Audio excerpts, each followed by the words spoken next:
Selecting locations is done frequently. You'll do it when adding geometry or for some editing, such as moving features or registering layers.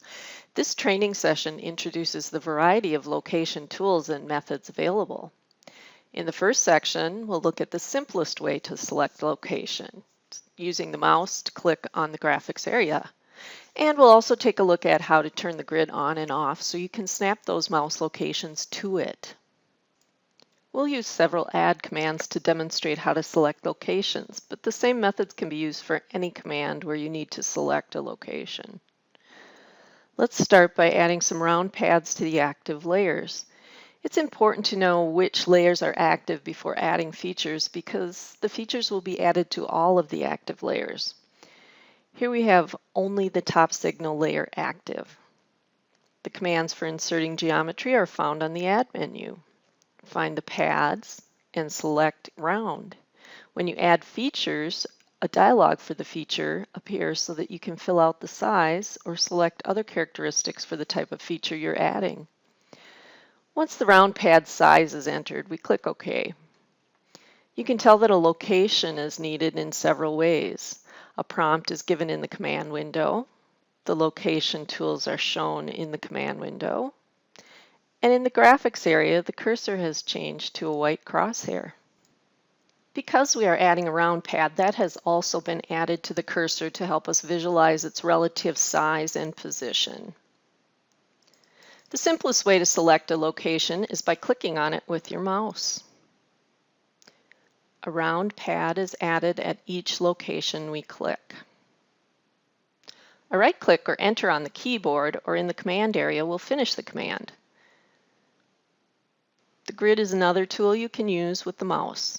You can simply display the grid for reference with this button, but most often when the grid is displayed, you'll also want to turn on snapping with this button.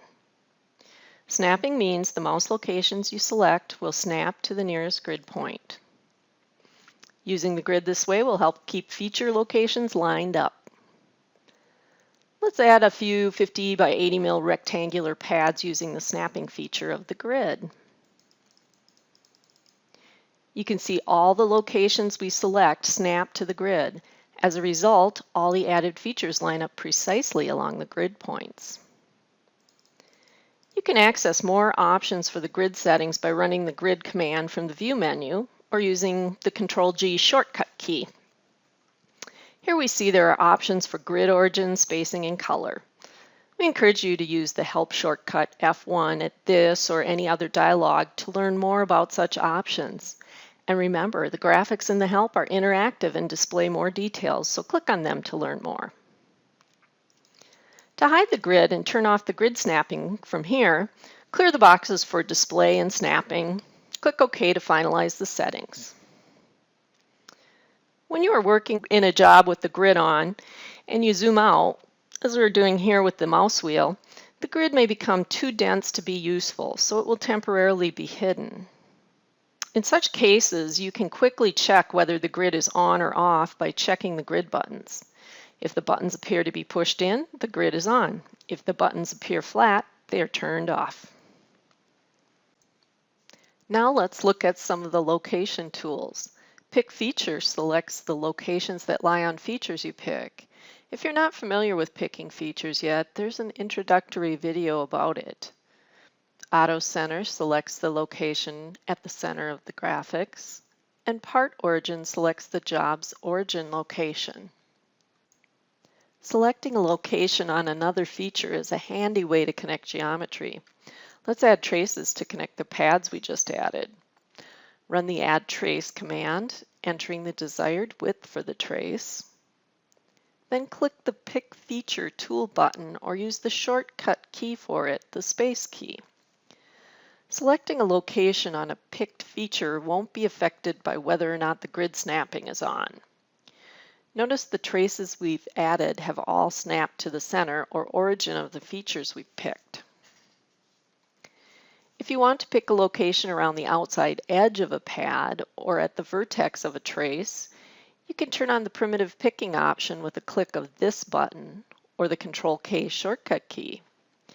Using the Pick Feature tool with the primitive picking on, the locations for the traces we add will no longer snap to the center of the picked feature, but snap to locations around its edge. For example, we can select locations at the midpoint of the pad's edge or the corner of the pad.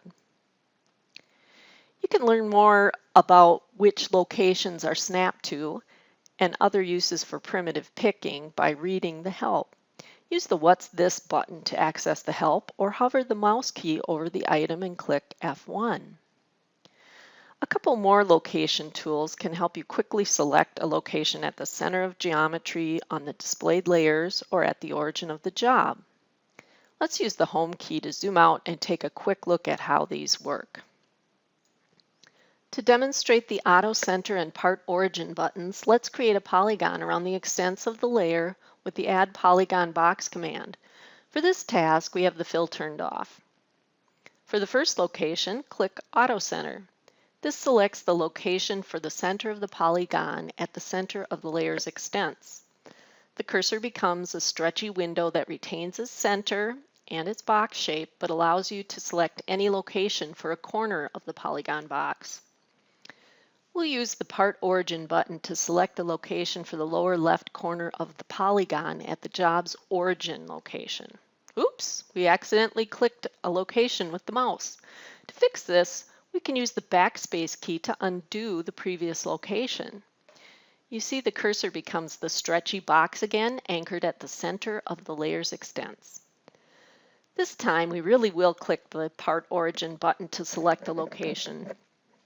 Right-click or press Enter once to finalize the location, and once again to finish the command. This double enter technique is used on many commands to enable you to repeat the command without having to re-enter it.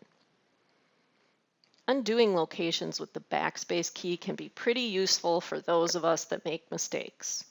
Let's take a closer look at how it works when adding features. If we add pads at several locations, one right after the other, we can backspace through them. Back, back, back. And they're undone in the reverse order. When adding traces or running other commands where the double enter method finalizes part of the command, you can only back up as far as the previous enter. So adding several multi-segment traces, we click, click, click locations, then enter to finalize that trace. Starting a new trace, click, click, click, enter. Adding yet another trace, click, click, click. Now using the backspace, back, back, back. We see it will only undo as far as the previous enter. You'll get a ding if you try to undo further. Backspace can undo picking in the same way. So if we add another trace using the Pick Feature button, pick, pick, pick, backspace, backspace, pick, we can see it works the same way. Now enter to finish that trace and enter to end the command. Another handy location tool is the button for selecting locations where two features intersect. We often call this button the Int Of button. And no introduction to locations would be complete without showing you how to enter specific XY coordinate locations. Two tool buttons are available for this. XY to enter the coordinates measured from the origin, and IX, IY to enter incremental coordinates which are measured from the previous location. Notice that each one of these has special options that go with it. With the traces shown here, let's use the intersection of the traces to draw an X in the box formed at the center. First we run Add Trace, then click the Int Of button or press the N or Control-I keys. Pick one line, pick the second line. The location at their intersection is selected for the first location of the trace. Now we repeat that for the opposite corner. Int Of, pick, pick, and then press Enter to finish adding the trace. Repeat the process to put another trace in the center box to make the X. Press Enter to finish the trace, and once again to end the command. Using the Int of button, you can even select the intersection of two features that don't actually intersect, but would if they were extended, like these two traces.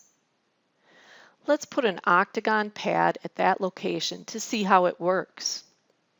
First, run the command to add an octagon pad. Click the Int of button, select one trace, then the other. The pad is inserted at the location where the two traces would intersect if they were extended. Now let's take a look at how to enter specific XY coordinates for locations. XY coordinate locations are measured from the job's origin at 0, 0. We'll add some square pads to our job to demonstrate how to do this. First, click the XY tool button, then type the coordinate into the XY field that appears. A standard format for entering the value is the X coordinate followed by a comma followed by the Y coordinate. Because we have inches selected for this job, the default units are in inches. Press Enter or right-click with your mouse to accept the location, and the pad is added to the job at the coordinate you entered. Notice there are some other options that come up in the command area when we are using the XY tool. These have to do with selecting locations around user-defined boxes in the job. You can learn more about box locations in the help or during more advanced training. At times, you may also need to select locations that are given XY distance from the previous location. To do this, use the IX/IY tool. In this case, we want to add a square pad 50 mils away from the previous pad in both X and Y. Since we're already thinking in mils, let's just type the units in after the incremental X, Y values to avoid having to do any mental unit conversions. Now let's add one that's 80 mils further in X and 40 mils further in Y. If we want to go back toward the X and Y axes, we can enter negative values. Again, you can see there are some more advanced options for selecting locations using polar coordinates and reference locations. These are covered in the help and may also be covered in more advanced training as required. Let's finish the command with a couple of enters.